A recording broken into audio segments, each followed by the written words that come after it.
Good day, good day. Welcome to another sensible reactions. All right, so as you can tell, I still have not come up with any real introduction here. This again, I told you this might just be it. Who knows? If you can come up with one for me, cool. Hit me up. I think my email is on my profile. Wow. I think my email is on my channel page, my station profile, my info site. No, I think my email, if for real, is. If not, put it in the comments that you got an idea for me, and I'm gonna make sure we link up, right?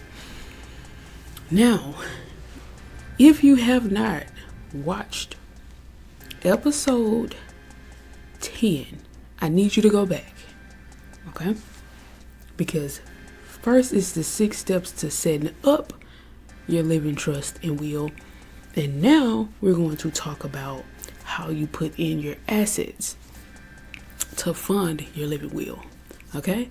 All right, so I also stated in the last video that I am going to be posting the next video, which is going to be 6 I don't even know if it says 6. It might have been 6 disadvantages to having a living trust. So you might want to check that out as well. Before I begin, I want to give another disclaimer. Please do your own research. Please. Okay? Because that's what we're here doing, learning. We're researching together, okay? Now, I'm not gonna say everything I said in the last video, so again, go back and watch that one first, and then come back. I was burping a little bit, excuse me. We all do it, don't get weird. But yeah, anyway, as I was saying, yes. So I'm about to go ahead and get into this, and then, and that video should already be up. It was up before this one. And then come back and you should be seeing the next video, okay? All right, now we're about to go ahead and get into the video. I'm not gonna hold y'all up. I don't have too much to talk about because I said everything I needed to say in the last video. But what I will say, make sure you hit the like button. Make sure you comment. If you know anything about this already, please comment down below. If you have any tips, any ideas, anything to add to this conversation, please comment below. Also, if this information can be beneficial to someone else, please share the video. Like, don't be, as they say, a gatekeeper. Like, share the video, put people on. Like I said, a lot of us are needing to get on top of our business, and a lot of us can benefit from some of these things because they also can tie into actual business moves. You know what I'm saying? So pay attention, get for real, and let's react. Again, y'all already know how it comes. Sensible reactions. We get for real. Okay? This one is a little bit more serious, but let's get to the video. So you have a brand new First of all, ooh, the wind is just like almost about to uplift the roof. Calm down, please. Okay, let me start. shiny trust, right? Maybe you DIY'd it online, or maybe you even paid an attorney good money for it. Well, good for you. But quick question, is it funded? Did you know that if your trust isn't funded, it might as well not exist? You have a very expensive paperweight. It's like having a car with no gas, or I guess like an EV with no charge. You get the point. Just keep watching and we'll make sure. Now, why did we choose that clip out of all clips? Why did we use that one? Ooh, boy, triggering a little bit. Sure your trust is actually ready to protect your family and keep them out of court and out of conflict. Hey there, I'm Orlando Scott, your estate planning guide based in California, and today we're talking about This may or may not make a difference, meaning the fact that he's in California, you would want to make sure when you do your research, you research by the state that you are in when it comes to setting up a trust, so forth, so on. But I'm pretty sure he's going to go into a little bit more detail. The missing puzzle piece in so many estate plans: getting assets into your trust. Now, trusts are incredible tools that protect your family and keep them out of the costly, time-draining probate process, but there's a catch. Creating a trust isn't enough if your assets aren't in it.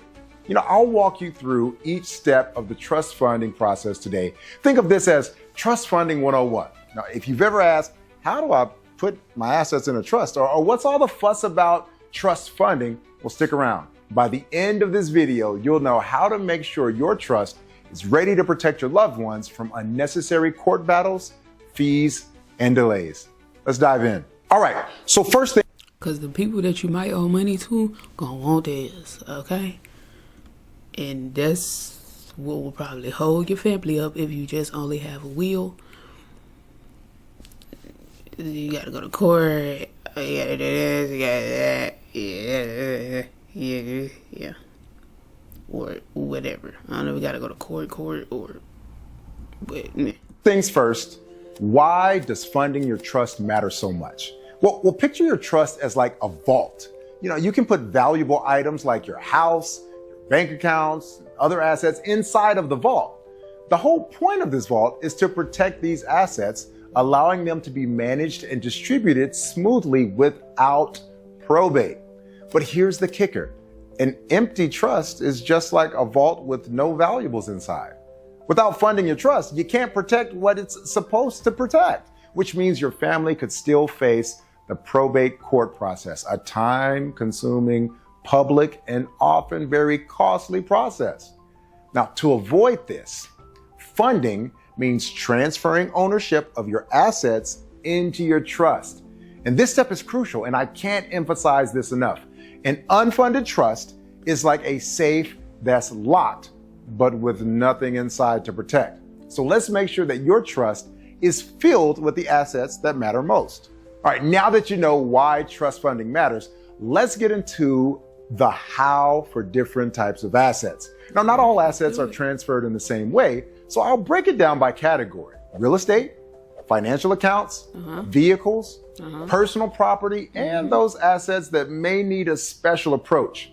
Think of this as a chance to double check that everything you love and worked hard for is actually protected in your trust. Let's start with real estate. Real estate is usually one of the most valuable assets in a trust. Now, to transfer real estate, you'll need to update the title of the real estate to show the trust as the owner. Now, this is typically done by recording a new deed with the county recorder's office. Now, and keep this in mind, errors in the deed can lead to problems. So this is where working with a lawyer is worth every penny. They should be able to make sure that the transfer is correct and that your mortgage, your insurance, and all the other obligations won't be affected.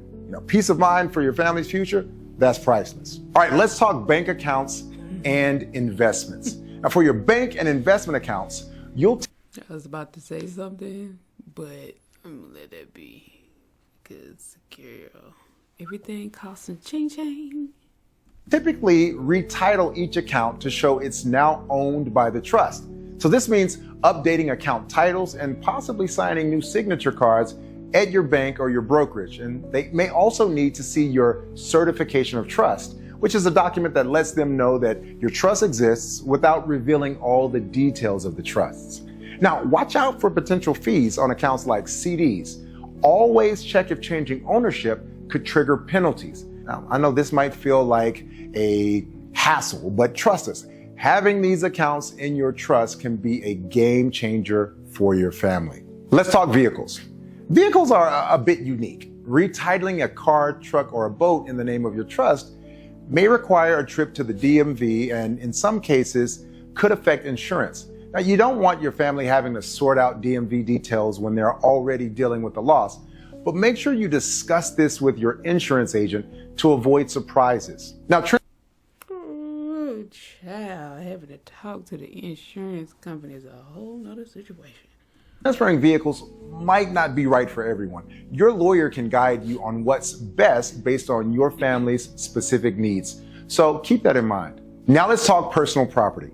Personal items like jewelry, art, family heirlooms can be added to your trust through what we call a property schedule. This is a list of items you're transferring to the trust.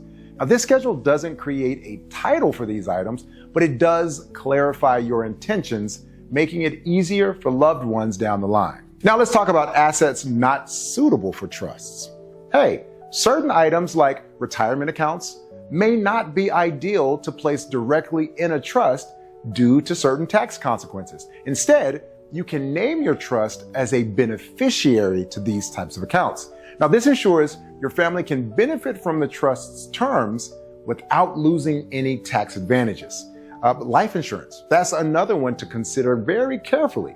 Naming your trust as a beneficiary can make sense in a lot of cases, but this is where a lawyer's guidance is essential. Your lawyer should make sure that your choices work best for your family and your finances. Hey, before we talk about newly acquired assets in a second, let me know, do you have any assets that you're unsure about putting in a trust? Or maybe you're not sure if you're covered in all your assets? Drop a comment below. Your family's future is worth getting it right. I'd love to hear from you. All right, let's talk about new assets you might acquire after setting up your trust and how a pour-over will acts as a safety net for anything left outside your trust. Now, creating a trust isn't a one-and-done deal. You'll want to transfer new assets into your trust as you acquire them. And if you're buying a property, kind of like that pour-over will. I don't know why, but title it in the trust name from the start. It's an ongoing process, but this consistency will ensure that your family remains protected. So let's talk about the role of a pour-over will. Now, I know you're thinking probably, Corlandos, if I have a trust, why do I need a will? Well, here's the deal.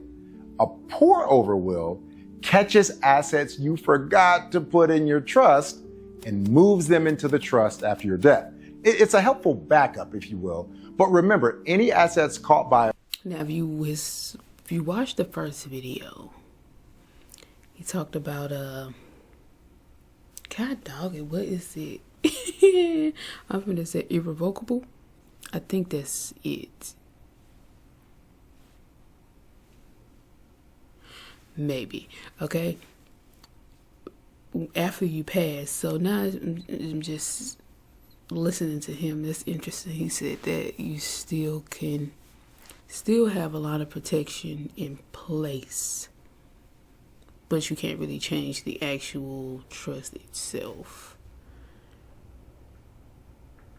as it was, or who get this, or you can just have any additional. Boom. Cool. A pour-over will still go through probate. That's why it's so important to fully fund your trust during your lifetime. And a personal family lawyer can make sure that your trust is fully funded so that your family avoids probate as much as possible. All right, now you know how to fund your trust, and you know how funding your trust can protect your family from probate and ensure your legacy. Now, if you're ready to take action or you have questions about setting up or funding a trust, book a consultation with me using our link below. Let's make sure that your trust is doing what it's meant to, keeping your loved ones out of court and out of conflict. Hey, and if you want to learn more about probate and why you should avoid it, check out my video, Why Exactly is Probate Bad, and what you can do. It's linked right here. Thanks for watching, and here's to your family's future. Well then, we probably should watch that video also. Not right now. I might, I'm just saying, like, I need to remember. I might go ahead and do it now, as a matter of fact, because that was a part of the conversation also that I had. I always talk about just having a lot of stuff that you have to deal with when you take on people's things when they pass, and then also the process of getting that done can be, like they said, a hassle, the probate situation. So I think I'm about to go ahead and record this video now also. So all right, this has been episode 11 of Sensible Reactions. I will see y'all in the next ones. We got 2 more in this little series, I guess you would call it. So yes, it should be episode 10 to 14 now because I'm adding an extra video. See you.